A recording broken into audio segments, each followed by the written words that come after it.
Welcome to the Elite Life Podcast with your hosts, Trisha and Kylee. Here, we guide you on a journey of personal and professional transformation, revealing the secrets to success. Whether you're a seasoned pro or just starting out, join us as we unlock the doors to the elite world of growth, grit, and grace. So, let's dive in.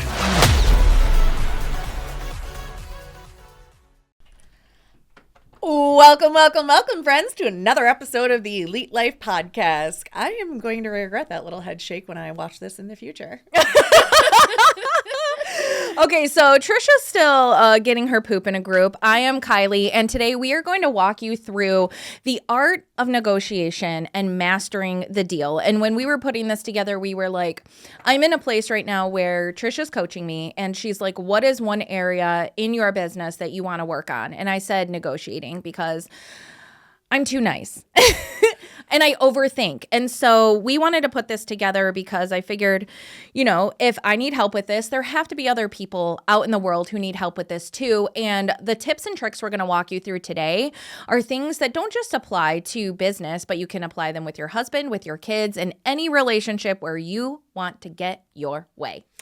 It's true, because you know what, Grant Cardone has that book, Sell or Be Sold, and that's where I really learned that every single thing in life is a sale/negotiation. And that's why I told you to read that book, Never Split the Difference. So a lot of these things are from the book Never Split the Difference by Chris Voss.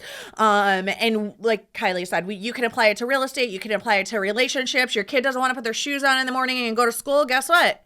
You're a negotiator. Let's go. Let's get it done. So the first step to becoming a great negotiator is understanding that, you know, negotiation is more about psychology than numbers. It's more about understanding the mental state of your quote unquote adversary or the person on the other side rather than the goal of getting what you want. It's about emotions, trust, and strategy. And Chris Voss, who wrote Never Split the Difference, calls this tactical empathy. And it means understanding the other person's emotions and motivations so you can guide them toward your desired outcome.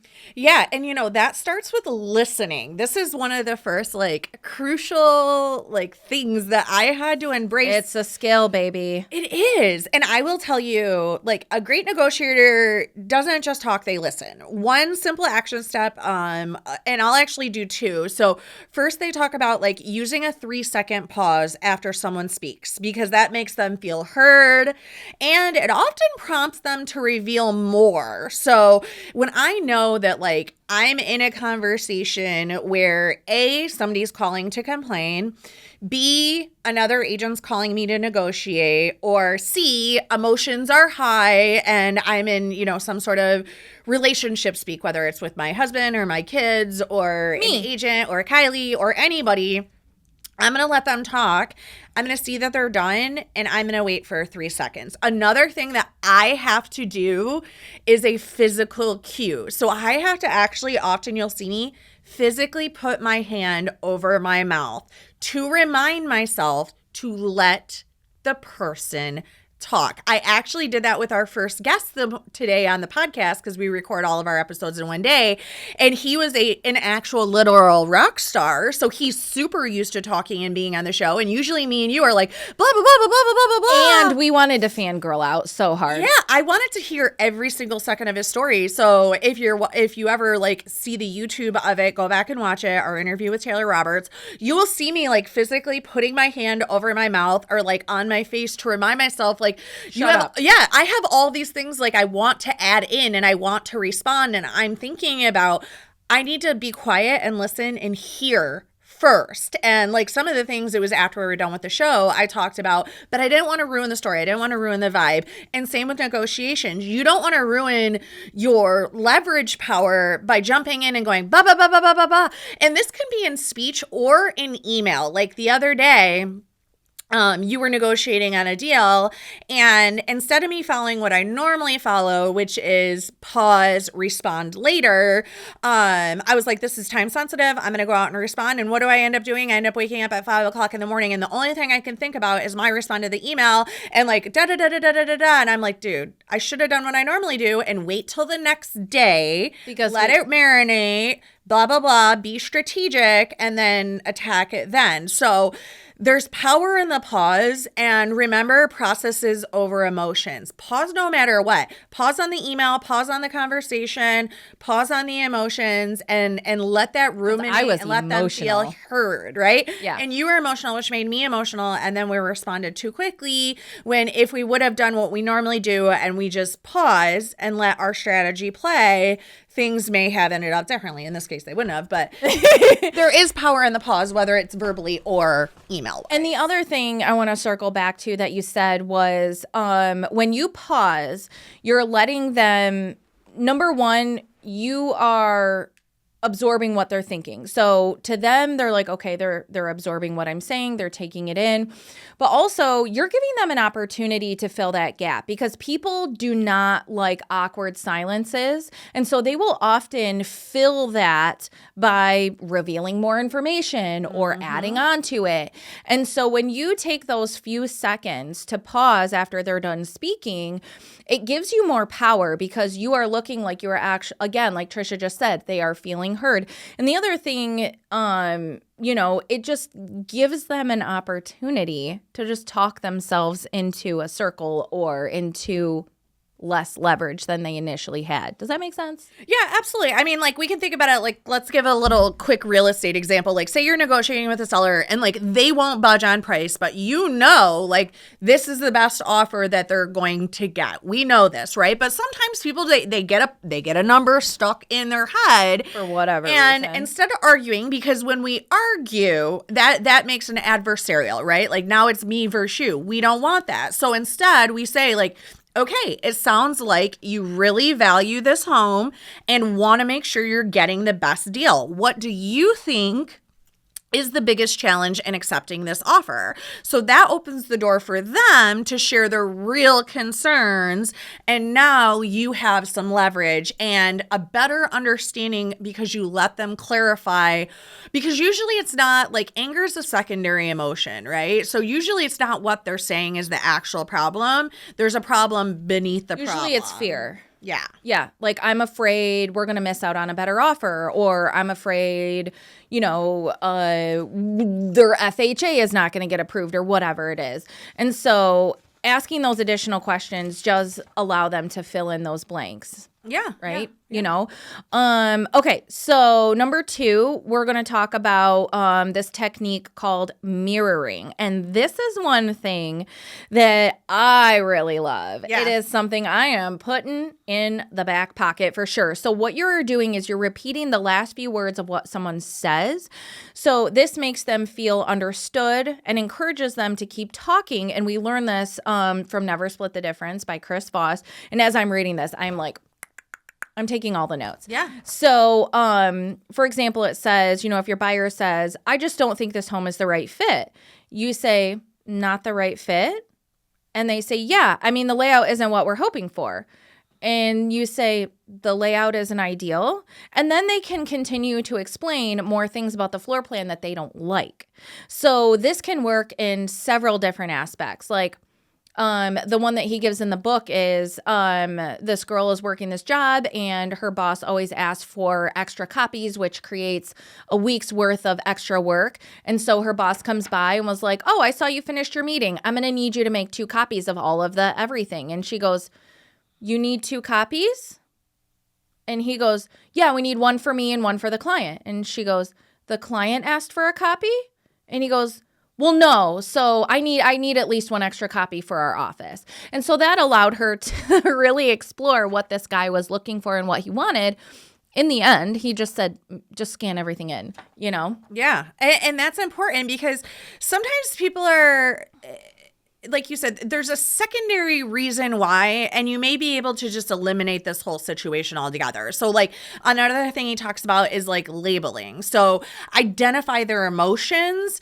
It sounds like you're worried about making the wrong investment. This helps to build trust and helps to ease concern because they're feeling like heard and that their emotions are valid. And that's really important because nobody wants to feel like they're being irrational or they're being a problem or they're this or that. Like I've had clients I showed a house to and they're like, oh yeah, like we're going to run the numbers, like tell the agent we like it, blah, blah, blah. And then my loan officer calls them and they're like, we don't like that house.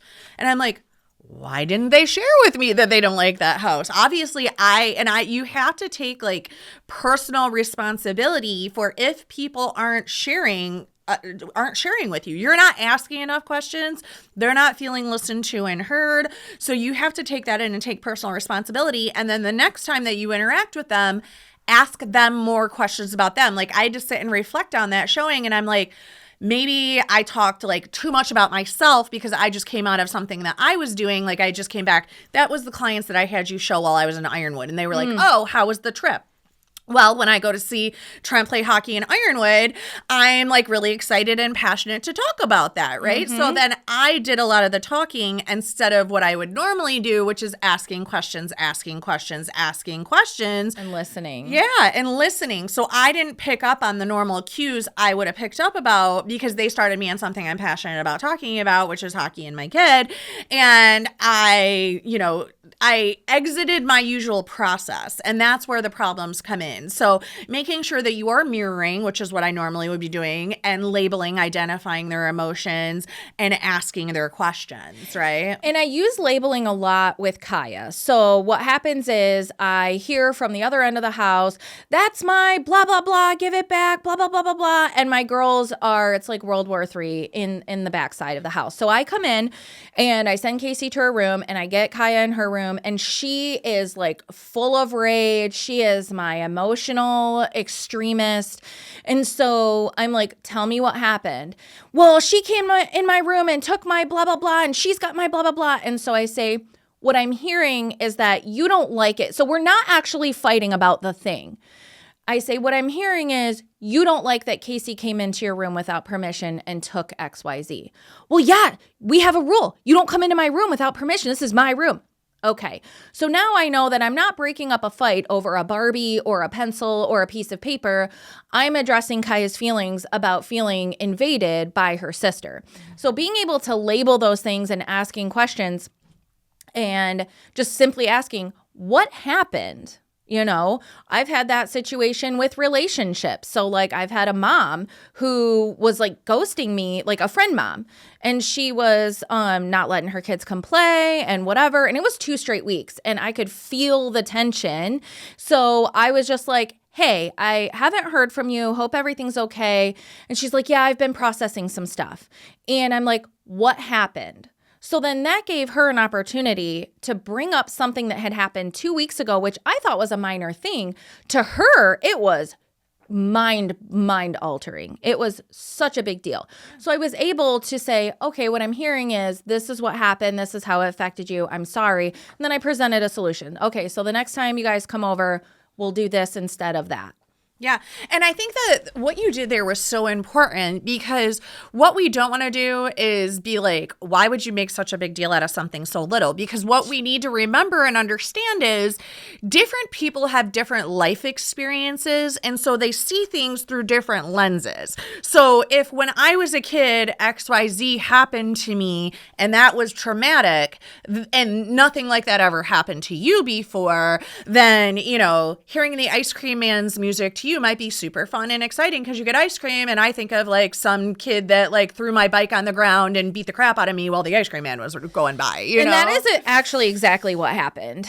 There was a past trauma that came up with the situation that I didn't think was a big deal. And then because we never talked about it, I didn't realize it was a big deal. And there was more to the story that I didn't even see. Yeah. So that, you know, that was a really good thing. It was good to give her a safe space to unpack her feelings and then say, I totally understand that is super valid. Here's how we could do better in the future together. Yeah, absolutely. And then that brings us to the other tactic that we're going to talk about is the accusation audit.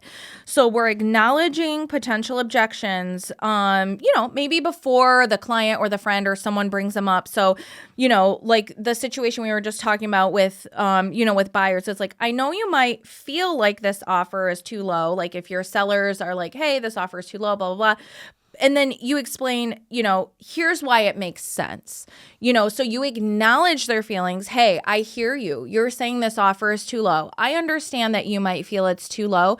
Here's why it makes sense. And you walk them through the different things that they're not focused on. So maybe this offer is lower than the other offer, but this offer gives them occupancy or gives an appraisal guarantee or, something else, maybe this first offer is a super flimsy FHA something and this one is a cash deal, and it'll close quicker. Explaining the why behind it and unpacking things they may not be thinking about. So like usually in the real estate one, a lot of things that I talk about are like the cost to carry, right? Like, yeah, I understand that maybe you wanted $5,000 more, but here's the thing. If you keep this house for another 30 days because you don't want to lower the price and you don't want to accept the offer, guess what? Summer taxes are due. You're paying $7,000 in summer taxes. You're going to pay your mortgage payment again. You're going to pay your homeowner's insurance. You're going to pay your utilities. This house is sitting here vacant. We got to keep the heat on because it's wintertime and people want to feel warm when they walk through it. You're paying somebody to shovel the snow. You're paying somebody, you're paying the cleaning company to come through and clean up everybody's footprints every time we show the house. So all of these fees are accumulating to hold the property. So at the end, it's a wash. It's the exact same thing. Or like you said, they see this like FHA offer for $10,000 more and you have to explain to them like, yeah, but it won't appraise. So at the end of the day, it's going to come down to this. Also, this company is super known for cutting their appraisals. So this is why this offer doesn't make sense. And I always end it with, does that make sense? Oh, I always. Does that make sense? And they're like, oh, yes, absolutely it does. Because now I know that I've explained the why and they've sat with it for a minute and they acknowledge it. And so it's like, oh, yeah, that does absolutely make sense. Okay, now I feel good about it. Yep. A lot of times it's just a lack of, it's not a no N-O, it's a I don't know enough K-N-O-W. Right, exactly. And when you walk them through all of that, it helps them understand. And I've had people where I've explained everything and I'm like, does that make sense to you? And they're like, no, and they have more questions. So adding that at the end does give them an opportunity to evaluate everything that you've just said and ask more questions if they need more clarity. Yeah. Like, especially when you're talking to like regular Joe Schmo about like mortgages and why you have to give Greg all of this information and what it means that you don't have a pre-approval letter and all the things. Like when you're in an industry like ours that is so specialized, you work with the public who's not in this on the everyday, like you have to make sure that people understand exactly what we are doing, because the last thing you want, whether you're doing real estate or selling earthworms, is an unhappy client who feels like they just got like shysted and the wool pull over their eyes. Yeah, I think we do such a good job with this with the buyer's consult, because that's basically just a giant accusation on it. We're automatically getting in front of all the objections before they're brought up, because we're intaking what are your goals, and then we're laying out a strategy for success. I have not ever once, like I just went to a list buy. So I did a whole listing presentation and a whole buyer consult all in one sitting. And I looked at them at the end and I said, listen, you guys, I know we just went through a lot. What are your questions? And they're like, nothing. You literally gave us everything that we need. Yes. And I'm like, yes, I did my job. So now we're coming to some like more real estate specific negotiation tactics. We're going to talk about anchoring. So this is setting the tone by making the first strongest offer, right? So if you're representing a buyer and you're coming in with a strategic number backed by market data, this puts you in control. So this is what happened when I was just doing Sarah and Rob's house. I knew we were up against another offer that was at list price. I know that my clients, have some specific terms that we have to have that might in some light weaken their deal a little bit. And so I went to the listing agent and I said, listen, first, I thanked her for communicating with me. So threw a little compliment on top there. And I said, listen, I understand you have another offer at list price. Here's the benefits of working with us. we're coming in above list. We are going to get your clients the list price that the sale price that they want. I'm offering to do this with my fees to make it more feasible for your seller. And we're going to close quicker than any other deal because my buyers had lost out on a couple houses. So they're already underwritten. Like, we're going. And so by letting them know that we are the strongest offer, and also reaching out and building that rapport with her, we bonded over mom stuff. I told her put Vicks on the baby's feet. Like we just had that bonding. So when she called me and she was like, listen, I really like your vibe. I told my sellers, like, you are the people we want to work with. I talked to the lender. He put in a good word. Like, let's do this. So even though the other offer seemed a little bit stronger, because I called her and explained why our offer was better, we got it. Yeah. And the next one that we want to talk about is like urgency without pressure. And we have to do that a lot in today's market. And instead of being like, you need to decide now, a lot of times I'll say like, I'm going to be in this business for the next 20 to 40 years. So I'm never a pressure person, but this house might not be on the market for the next 20 minutes. So if this is a 5 for you guys or something where you definitely want to throw your hat in the ring, remember back to our buyer's consult, and I bring them back to that initial session where we talked about how like average time in the market around here is only a couple days and this one's already been on and we've seen those other showings. So again, we're giving them the why. We're putting urgency, but I'm not saying like you have to write an offer in the next 10 minutes or else you're not going to get this done. And I will say very often when I have a client that I know doesn't like pressure and they're like, hey, you got to get your offer in the next, hour or else you're not going to compete. I actually come from the opposite. I'm like, hey guys, I know that you guys aren't the rushy type of people. They're saying that we need to get the offer in the next hour or else we're not going to be able to compete. This one might not be the one for you guys. Would you guys rather pass